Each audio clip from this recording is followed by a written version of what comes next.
Hey, it's Jonathan here from Mystery Maker, and in this video, I'm going to take you through how to make a 1920s speakeasy murder mystery. And to do that, I'm going to use this website here, mysterymaker.party. I'm already logged in, as you'll see here. So if you're looking at this page here, you can already start typing whatever it is that you want here. Otherwise, you might be landing on this page here, and you'll just click this button right here to create a new mystery. And then we're going to start filling out this form. It's pretty straightforward, so we can just put in here 1920s Speakeasy. This is a super popular theme on the website. You can type in Gatsby theme, Prohibition-era, all these kinds of things. I found in general that the more specific I am at describing my mystery, the more likely I am going to get what I want in terms of my vision. What is good to know is that you don't have to put in too much information here right up front if you're not sure, which is what I'm going to do in this case. And also, there's always lots of time to edit later, so just make sure to catch the gist of your theme here at the very least. In terms of what kind of mystery, I think today I'm going to go with more of an intrigue, so less like murder and more secrets. And then in terms of the mystery style, because we're playing with a smaller group, which I'll talk about in a bit, I am going to do character-based. With the detective style, it means that I'm going to be playing the detective or the inspector. It's tons of fun. I love playing the detective or inspector, and it's because I already know who the killer or who committed the crime. But I want to play one of the suspects, and so I'm going to choose character-based, and this way I can play one of those suspects, and we can all just draw after that first round and figure out secretly who's going to be the killer or the person who committed the crime. In this case, I'm doing actually a 7-person murder mystery. We're not going to play with an accomplice. It's just a little complicated with so few players. And in terms of character script detail, the people that are coming to play this game have done this many times before. We all kind of love improvising, so I'm going to do a point form here. It just kind of gives a gist of the points that we need to hit when we're introducing ourselves and all this kind of things. But if you don't know what your friends are going to do, what your guests are going to do, you can always choose detailed scripts or even both formats. Both formats are a little longer in terms of the text, but this way everyone can choose what they want to do, whether they just want to read something and in front of everyone, or if they kind of just want the gist and they want to improvise and fill in the blanks themselves. And then you can put in any additional details here. I might put in that I want it to be in Chicago because I think that that's fun and it's cool.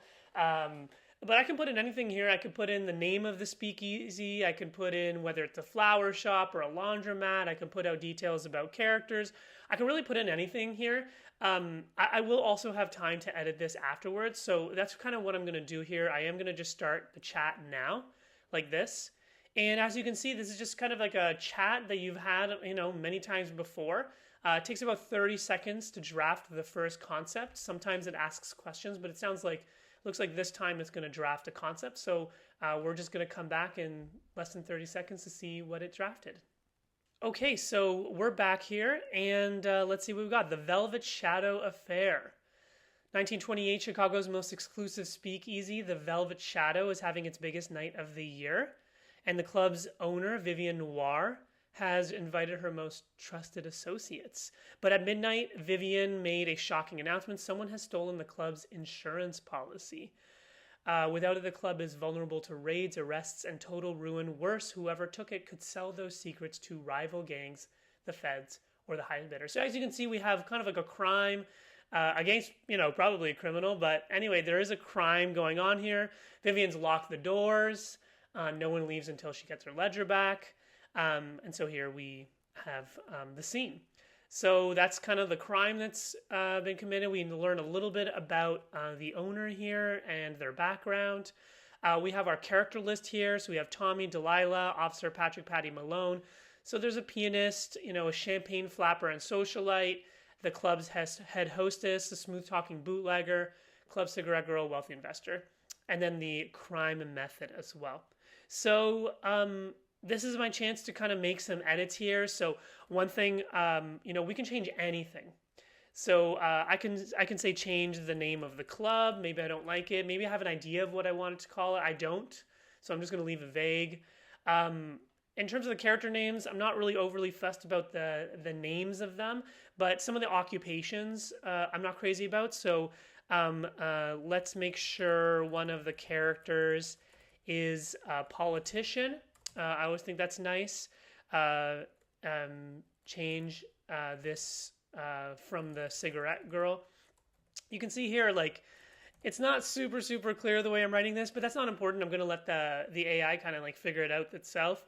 I think that's it. I think I'll just leave it at for now. I can add in like a mob boss or whatever it is. You can also change like some of the personalities. Like here we have a jazz pianist with a gambling addiction and a silver tongue, right? So lots of fun little personality quirks. We can change all of this stuff, but we're gonna just change this here. Click go, and it's going to either ask some additional questions or it's going to give us a new version of this mystery.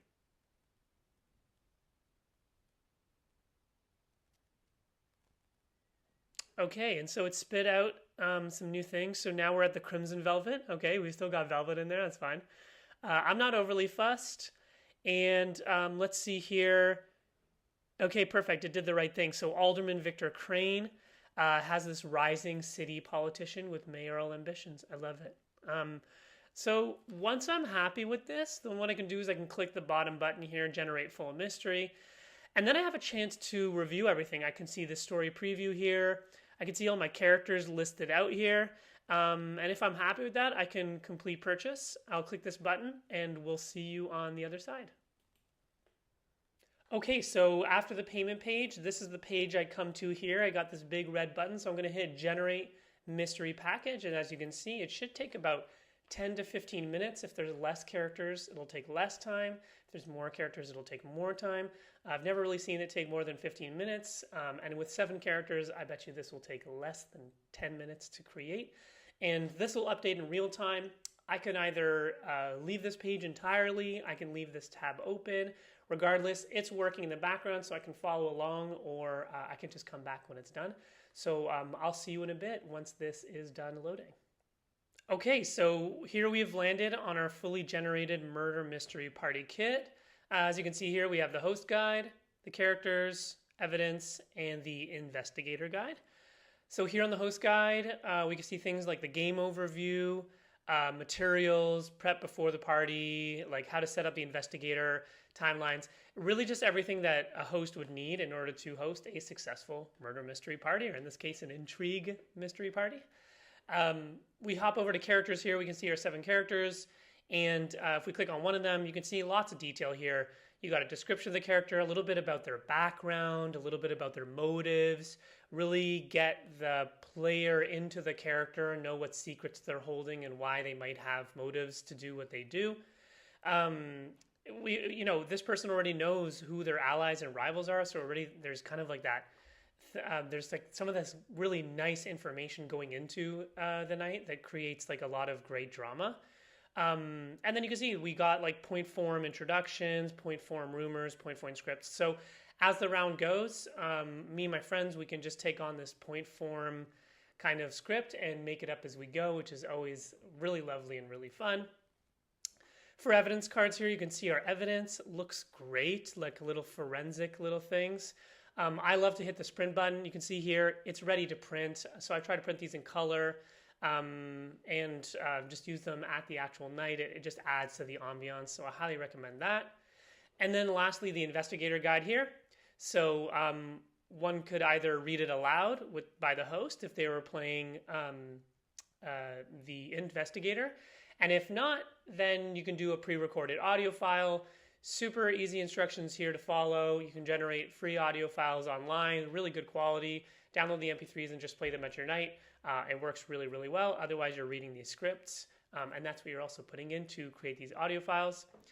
You can print off any of this stuff. So if you want a paper version of your host guide, you just hit the print button, and there it is. Personally, I'm not big on printing. I want to print as little as possible, so I will print the evidence, but the best part is just sharing this with guests. So instead of having to get them all the materials, I can just put in their name here, and I can put in their email address. So mysterymaker.party, and then I can just hit the send button. and boom, it's sitting in my inbox. And at the party, I not only can look at this in advance and get a sense of how I should dress up and who my character is, but I can just kind of have my phone handy and look at my point form script and just kind of improvise right there on the spot, or read it if we're doing a more detailed script. And if anyone changes their mind, they can't come anymore, or maybe the character isn't suiting them and they want someone else, you can just hit the edit button and put in a new name and a new email address, and then it will send it to them as well. You can also send everyone at once, hit the send all button, and that's it. So that's kind of how the back end looks for these murder mystery party kits. And that's how you use mysterymaker.party to create really fun, really easy to use murder mystery party kits. It's really great and it plays really well. So head over to mysterymaker.party and create your kit today.